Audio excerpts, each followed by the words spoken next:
Hey guys, I'm back again with a little more boat stuff. So I had posted some long and tedious videos previously of doing a new jet impeller install on this 1997 Jetcraft that I ended up buying last year. The boat, it was in good shape overall, but I mean there were a lot of things that it wanted, just like every other boat. You know, the bunk boards, I actually got the outside bunk boards replaced. The inner bunk boards still need to be done, along with those two pads right up front here. Little things like that. Boats are always going to need this kind of stuff, particularly one that is, you know, over 20 years old like this. So after I changed that impeller, I was really hoping for a lot more performance, right? So and this being the biggest thing, I've never owned this boat or any other boat when it was new and when it was running and performing correctly. So I don't really have any baseline of comparison. You know, it's a heavy aluminum constructed boat. It's got a lot of, you know, the cabin and that bar over the top of it. I mean, it's all aluminum. Aluminum's not that terribly heavy, I guess, but if you use heavy gauge aluminum, you're going to end up with a heavy end result. And I just really don't know what this boat is supposed to feel like. But with a 300 and I believe 25 horsepower engine in it, V8, and that 3-stage outdrive, I just feel like that thing should really be getting up and going a lot better than it is. We've GPSed this boat. Early on when we first bought it, I think I was in the low 40s. Even after this last impeller swap that I did, I was expecting a little better performance, and it actually got worse. Now, keep in mind, we also had some issues with water in the hull, and the existing bilge pump gave up on us halfway through one of our last trips, and we ended up coming back, and we had a whole bunch of water on board. So I was thinking a lot about it and thought, you know, was reading on the internet on some of the boat sites, and I'd heard people mention a little bit about this flotation foam that they put in these boats and it possibly getting sunk. If you look at the dirty water line in that chewed up vinyl wrap right there, you can see kind of where the boat's wanting to sit, which doesn't look like it's sitting that deep until you kind of get back here and see how the bottom of the boat V's out, right? Where it sits, I mean, it sits a lot lower than what I would anticipate this boat wants to sit. And even up on plane, that thing throws some pretty good wakes off of either side of the boat where that water is being compressed under the bottom of the V there and then squirted out to the sides. And just something about the way that the wake looks and all of that, this boat is heavy. It's very, very heavy. And so finally, like always, curiosity sort of killed the cat here, and I decided to check out the health of our foam on the boat. So I just had to flip open the doghouse there because these they actually did a pretty good job here. This is all 3/4 inch plywood, and it's covered in this marine flooring, and this is the stuff that they sell, I think, through Cabela's. It's not too terribly expensive compared to, you know, much of the other stuff I've seen out there. And then they just have these stainless fasteners with those kind of grommet washers on top of it. So it's nice and easy. It's quick to pull the flooring up. I don't have the video of it, but previously when I repaired the fuel tank, which is right here, I had to pull this all this flooring up too, and it was the section here that I got in front of me, and one section forward that the seats are actually bolted to. So I'm just going to stand that up. That's that plywood there. I'm not sure if it's marine plywood or not. You can see how that water, especially once you wrap it in that waterproof flooring, you can see how the condensation forms on there. And even originally, whoever did this last job of replacing the flooring, they used just all regular staples, and you can see how they're all rusted out. When I pulled this flooring up, almost every last staple was rusted all the way gone, and I went ahead and shot some fresh staples, some stainless staples in there, just so it would hold on a little longer for me. So even though this plywood, like I said, it's a little soft, it hasn't become a huge problem yet, but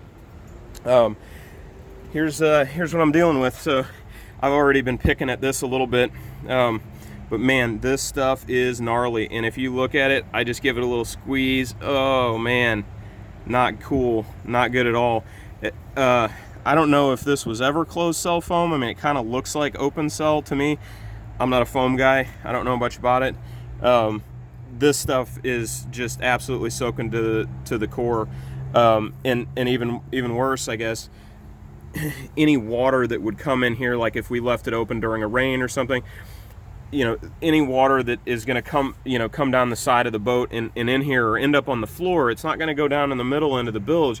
You're going to end up, it's going to start here in this crack, and it's going to try to make its way down into the bilge starting from like right here on the edges of the flooring. And it's got a long way to go under all this other foam.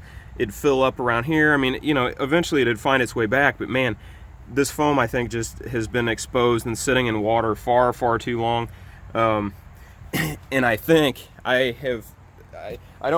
definitely know I have found the source of a lot of performance robbing weight here. So these sections here, and again, you know, the fuel tank is what we're looking at right here in the middle. So we got these sections. That section continues all the way to the back of the boat here under the side panel. This one's just a little harder to get pulled off of there because of the way that the you know, that side doesn't have a hatch yet. I'm going to install that soon. This side has a hatch, and the last two fasteners for those floorboards are actually down underneath there. And I believe last time I was able to pull these two rear floor panel sections out without taking the panels off of the back of the boat also. So that I'll end up doing those probably next. I'm probably going to focus on these two sections on the back of the towards the back of the boat first. Anything forward of this, like the next section of flooring forward of that, I believe requires me to unbolt the seats. Let's see here. Yep. So you can see the next parting line. And half of the seat is actually bolted through it. Not the end of the world also, but instead of just undoing, you know, taking all the fasteners and floorboards up all at one time, I'm just going to go ahead and do it in sections. So the other thing that I've looked at was, and this will end up being a future video, but instead of using plywood in here, this plywood is really heavy, particularly when it gets a little damp like it is now. They make a product called carbon core, and it actually uses a plastic core, and it laminates fiberglass on either side of it, and that stuff I believe is waterproof. It traps air, so it's got some flotation characteristics to it. It won't take on water, obviously, really under any circumstances, and it's a heck of a lot lighter. I think instead of it being like for a sheet like this, which I'm guessing is probably like, let's say 6 foot long and 4 foot wide, somewhere in that neighborhood. For this plywood here, I'm guessing, you know, it could be as much as 60 pounds or so. I think the that replacement boat deck flooring is less than 30, made out of the same, you know, same thickness but fiberglass and plastic. So one of the things that I think might be a little fun to do while we're doing this video, I'm obviously not going to show all the excruciating detail of chiseling all this foam out of here, but I think it'd probably be fun to weigh it as we bring it out in bags, just weigh bag for bag, and find out what the total amount of weight is of this waterlogged foam sitting in here, and just to kind of, I guess, get things started off a little bit here. I brought the scale out here. All right, got it zeroed out. And I'm just going to grab one of these bigger pieces in here. So this is probably maybe not the thickest piece you would find. That came out of this more shallow section. You can see that, you know, that on the bottom of the boat, this is starting to follow the bottom of the boat, the shape of the hull right there. Now we might go ahead and use that piece. Yeah, that's a good piece. So it feels pretty heavy. For the size particularly, you wouldn't expect some foam to weigh that much. And just that little piece of foam, I mean, you know, this is not a very big piece. 2 pounds, 2 pounds, 14 ounces. So holy crap, guys, almost 3 pounds. I mean, almost 3 pounds. I mean, even that is too heavy. That throws us over budget here. I mean, that's crazy, guys. Right at 3 pounds there with just that little bit of foam. I mean, that is not a lot. I mean, that is not a lot. That's not a very big piece. So I think what that means is there is so much weight sitting in the bottom of this boat, it's not even funny. And even if we just get these 2 rear sections cleared out, I think we're going to be shocked at the amount of weight. I'm going to talk Emily into giving me a hand doing this. I think we might try to do it tonight. I just brought out that little flat, scrapey kind of spade. It's a little pry bar, but it's super thin, and it's got that hook, which is nice. You know, it seems like once you get in there and you can kind of get in between the hull and where the sections of foam are, you can just really kind of pull it out of there like that. So yeah, I'll talk Emily into helping me. We'll bag this stuff up and maybe bring the bathroom scale out here and weigh the bags as we fill them up, and keep a running tally of how much weight we're pulling out of here, because I think it's going to be shocking. I think it's going to be maybe 300 or 400 pounds. So maybe we'll take some random guesses here and make a friendly bet between me and Emily, and we'll get it all cleared out of here and see where we're at. So stick around.